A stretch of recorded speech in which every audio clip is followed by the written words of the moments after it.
They all flow down here, girly boy.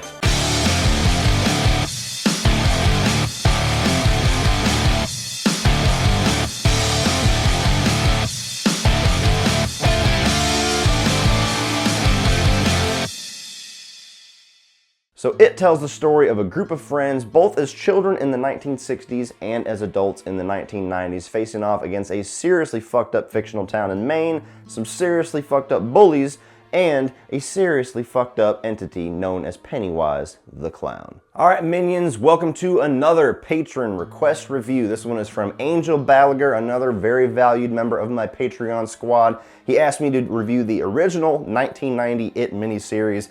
Honestly, one of my favorite movies from my childhood. Has my thoughts changed from childhood to adulthood? You'll find out soon, but thank you, Angel, for requesting this because this movie is a great movie to review right now. We just had the brand new 2017 remake. Yes, I call it a remake. Just move on. I know it's a readaptation, whatever the fuck you want to call it. I call it a remake. So moving on. Yes, we had that last year. We got a new version of It that most people seem to love, and a lot of people still have a lot of nostalgia and love for the original 1990 miniseries, so it's a good time to talk about that, what that got wrong, what that got really right, maybe compare it to the new one a little bit and see which one kind of came out on top in certain aspects. Hopefully not too much. Let's keep it about the 1990 movie. But beyond that, I'm also doing this as a somewhat separate collab with Lee from DrumDums. You guys know Lee. I've done a few collabs with Lee. And we are both going to be doing reviews for this 1990 It, dropping them at the same exact time. So whenever you get done with this review, go over to DrumDums, check out Lee's thoughts. Lee is actually watching this for the very first time in his life after loving the 2017 It as his second favorite movie of last year. So really curious to find out how his thoughts are going to differ from mine as somebody who grew up loving this movie. Without further ado, let's get into it. So It the miniseries was a 1990 TV miniseries based off the famous Stephen King novel, That Monstrous Thing. I wish I could read it, but it is just way too big for me. And this is a really interesting miniseries to dive into because basically split almost down the middle in the horror community. This movie is either something that terrified you back when you were a kid, or the big shining example of how to fuck up an adaptation for a Stephen King book. It's a 3-hour television miniseries, an hour and a half you spend with the kids in 1960, an hour and a half you spend with the adults in the 1990s, and featuring the career-defining, iconic, terrifying performance of Tim Curry as Pennywise the Clown. Now I'll be honest with you, this is a movie that I rewatch at least once every couple years. Sometimes I might rewatch it a couple times within the same year. I know I watched it at least twice last year with all of my hype and anticipation for the new one, and my thoughts have not changed too much on the first half of It. Some of the things about the second half of It bother me a lot more as an adult, which coincidentally is about the adults, so there are going to be some pros and some cons for sure with this movie. And for this review, I'm gonna flip my typical setup. Normally I tell you the things that I like about the movie, then I tell you the things that I didn't like about the movie, then I give you my rating and we get out of here and move on. But today, I'm gonna flip that shit and I'm gonna tell you what I do not like about this 1990 miniseries first, because I wanna get those thoughts out and I wanna focus a little bit more on the positives because this is a movie that I really cherish from my childhood, and despite all of its major flaws, I still love the hell out of this movie. So, the negatives, the shit bomb section of It, the 1990 miniseries, basically the entire second half. This is no news to anybody that's seen this movie, that's talked about this movie, that's heard a conversation about this movie. Basically everybody, whether you like the movie or you don't like the movie, agrees the first half is pretty good, or at least the better half. The second half is where all the problems come in, and it is a fact. The second half of this movie is borderline unwatchable. There is a lot of payoff and everything like that just doesn't quite land, that really makes it tough to give another hour and a half to a movie that you've already spent an hour and a half in, especially when you know where the destination is.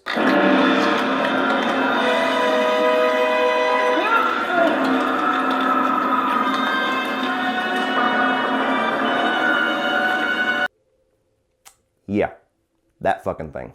From the production, to the acting, to the pace, it all feels like a 1990s soap opera. And not to say that the acting's bad, because some of the adult actors are actually really good, but it's just the way that they're directed to act. It's the way that the characters are written. It's some of the dialogue. It's the character interactions as the adult. Nowhere near as captivating or as interesting or as enjoyable to watch as when they were kids. And it's just really bad when you have a 3-hour movie where the second half, it just feels like everything that you loved and was so great about that first half starts to unravel and bust at the seams until at the end it just fucking explodes into shit. I will say, as far as the adult actors, John Ritter and Annette O'Toole seem to be the ones that I like the most and I hone in on the most as a performance that actually kind of builds upon the performance of the child version of those characters. Richard Thomas is pretty decent as Bill, the kind of leader of the group, but he doesn't really have that leader quality that Jonathan Brandis has as the young kid.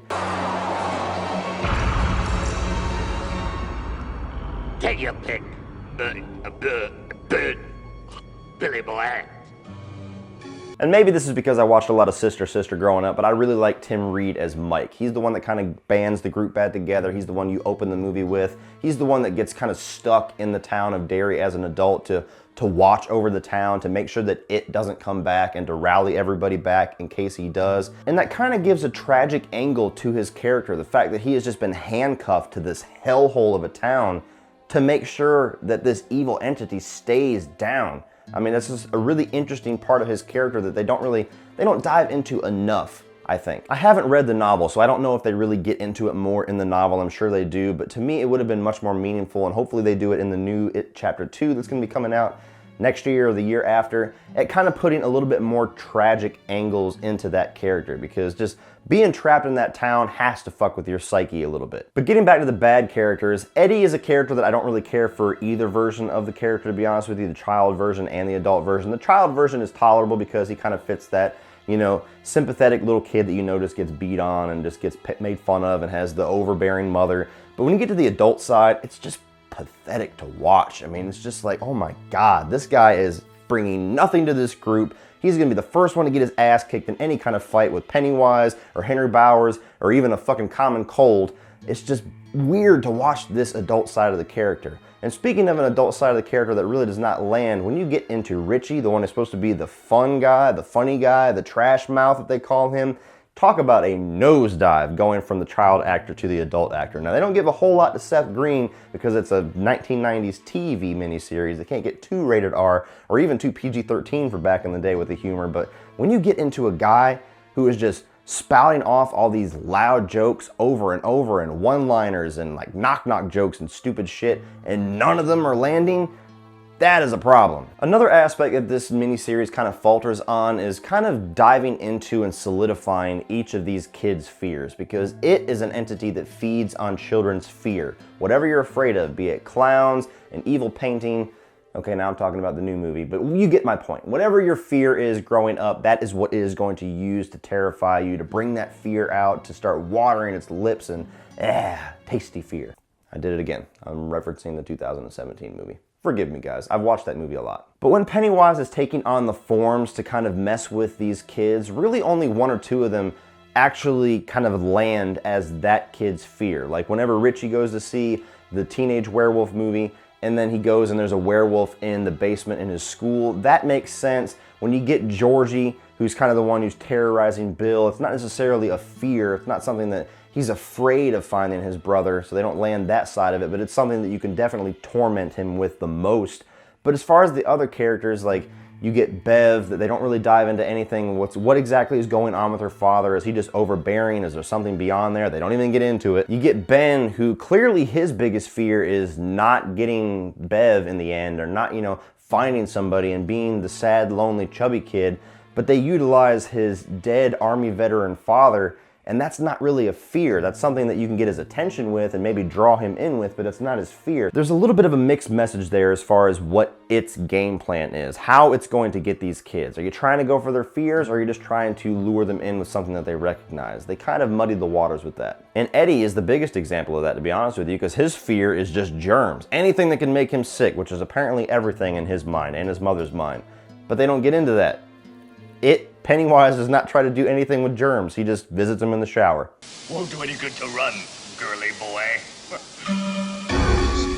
See you in your dreams. Oh, come back anytime. Bring your friends.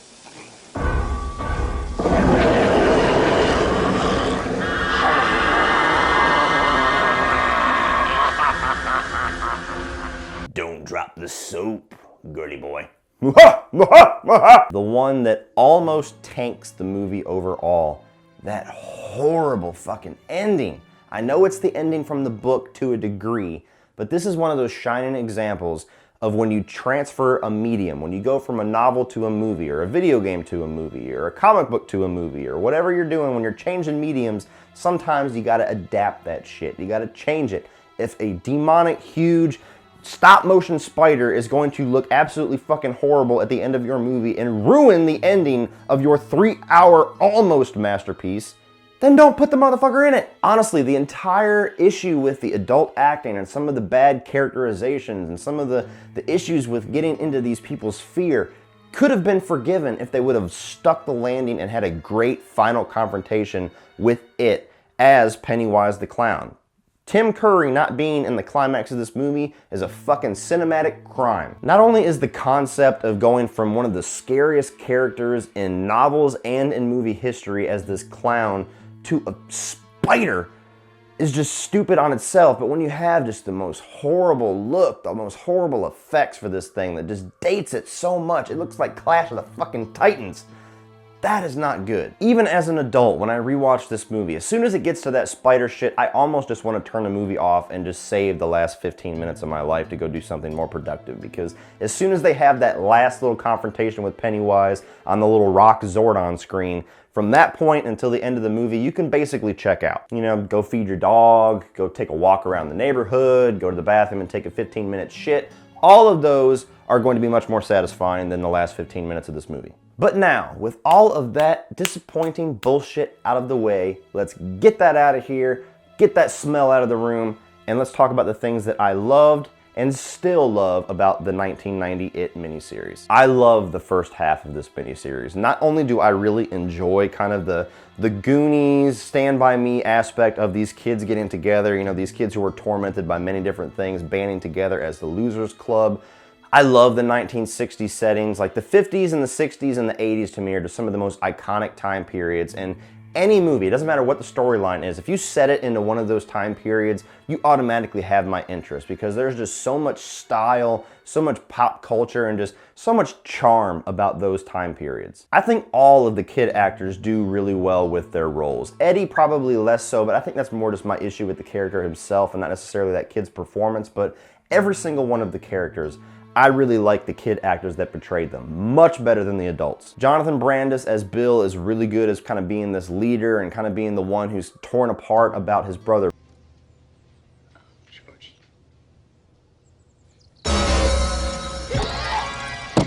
Seth Green does what he can with the role. He does very well with what he's able to do with the limitations of 1990s television, but I think that there's so much more he could have brought to that role had he not had those handcuffs on him. We've seen Seth Green be hilarious all the way back to being a kid in Can't Buy Me Love. I think he could have been one of the most memorable performances in this, and maybe even the standout character like Richie was in the new 2017 movie if he didn't have those handcuffs. But with what he's able to do with those limitations, I think is pretty good. Ben and Beverly are characters that you really get invested in, because Ben is the one who's tormented from the beginning by Henry Bowers, and Bev has just a horrible home life, and you really kind of root for these characters getting together, even though Bev seems to kind of shine towards Bill a little bit more. I mean, that's part of the storyline, but we'll see how that goes in the second half. There's a little bit of a happy ending with them, so that gets sealed up in a nice little bow. And Mike is a really good actor too for that young kid, but he just doesn't get enough to do. Just like in the 2017 movie, he's kind of a neutered character as far as his place in the storyline. Actually gets much more to do in the new movie, but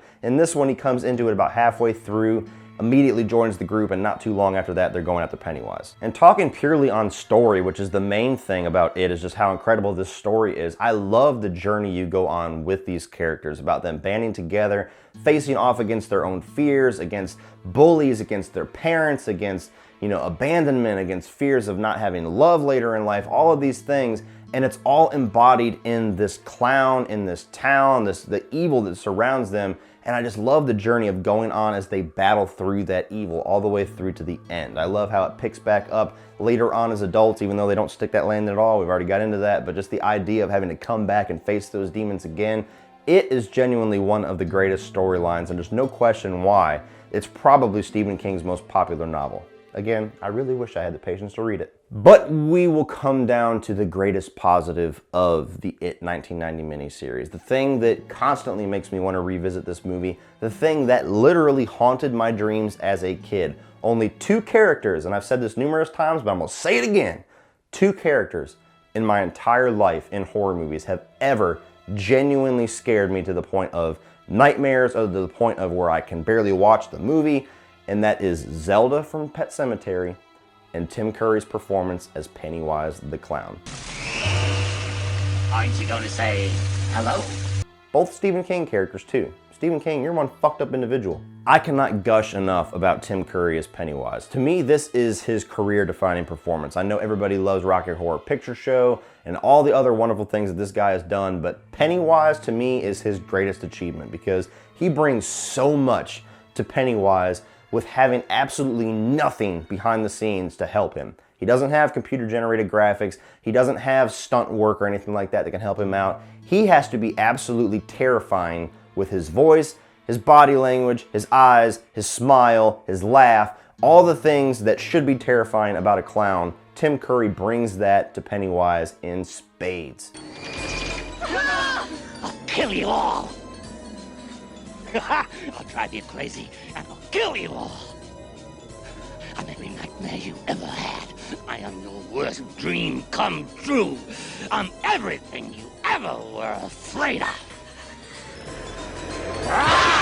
His take on Pennywise is much more of a human version of Pennywise. You know, the new version of Pennywise, and I've heard that the book is much more like that as well, is clearly some kind of monster. There's always something off about him. He's never clearly like humanized. He's never somebody that completely fits the human portrayal that he's going for. Tim Curry does, but the way that he gets to you for your fear, the way that he gets to these kids through the fear, is just with how much he toys with them and how much he fucks with them and how much of a blast he's having just warming them up for a meal.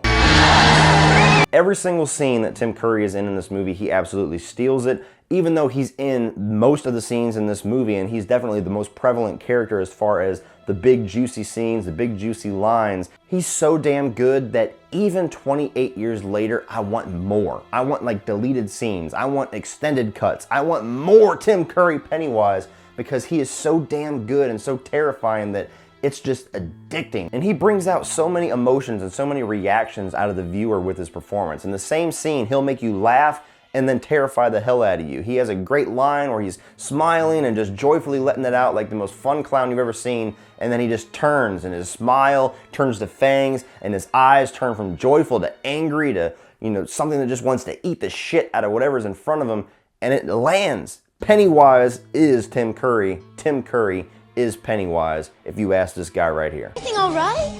Yes. Last chance, Tasha. Get out before it gets dark tonight. You're too old to stop me.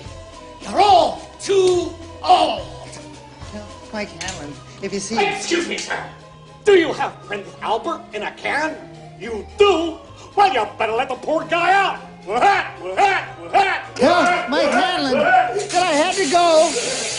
Taking nothing away from Bill Skarsgård's performance, I think that his take and Andrew Muschietti's take on the character is very different. It's a totally different style of Pennywise, and for what they were going for, he did a fantastic job. But for me personally, maybe it's nostalgia. I love what Tim Curry brought to Pennywise. To me, that's the more terrifying and the more iconic performance of the character, and he's one of the most iconic horror characters of all time. You see all those little things on Facebook about which one of these characters would you not want to be trapped in a haunted house with? You got Freddy, Leatherface, Pinhead, Pennywise. Oh, Pennywise. Check that box. That motherfucker is not spending the night with me in the haunted house. So all in all, guys, I still love the hell out of this miniseries. I think it's still one of my favorite horror movies to revisit, even if there is huge, gigantic flaws that I totally acknowledge, and they totally break my heart every single time that I watch this. I wish I could just go back and just retool this myself and tell them, you know, don't put that fucking spider in there. It's gonna be horrible. Everyone's gonna shit on you for years because of that. Do something different. I wish I could do that, but we have the movie that we have, and I think for what it is, I think the pros of this movie far outweigh the cons, especially if you grew up with it. And I will totally agree if you say that this is just a nostalgia piece, this is something that you have to watch when you grow up to appreciate it. Totally agree. Everybody that I know that did not see the 1990 miniseries, I was telling them before the new one came out, you better watch it now, because if you watch it after the It movie when it comes out, you're probably gonna fucking hate it. and I'm very curious to see if that theory is proven right with DrumDums review. We'll see.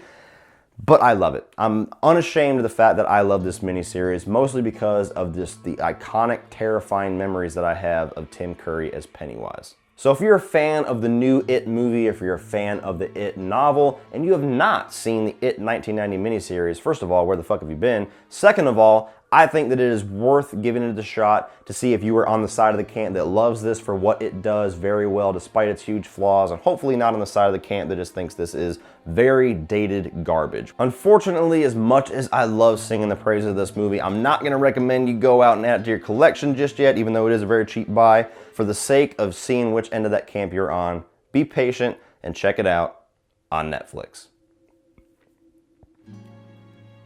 So what do you guys think of the 1990 It miniseries? Did you grow up with it like I did and you have a fondness for this movie that no amount of flaws and no amount of discussion will ever get rid of? Or do you prefer the new movie? Do you not want to see this movie at all? Do you think this is a giant heaping pile of trash? Whatever your opinion on the 1990 It miniseries is, please put it down in the comment section below and we will talk about it. And be sure to go immediately from here to DrumDums to check out Lee's review of It and see what he thinks as somebody that is watching this for the very first time in 2018. Very curious to see his thoughts. Please like and share this video, guys. Hit that subscribe button if you're not already a subscriber. If you want to check out some of my social media links, check down in the video description below and you'll find Facebook, Instagram, Twitter, and my Patreon page, which is the best way to support this channel, help it grow, and get very cool exclusive privileges, like Angel's privilege, where he gets to choose a movie for me to review. So check all that out, guys, please. And if you want to check out some more of my videos, you can check out a few more by clicking right over here.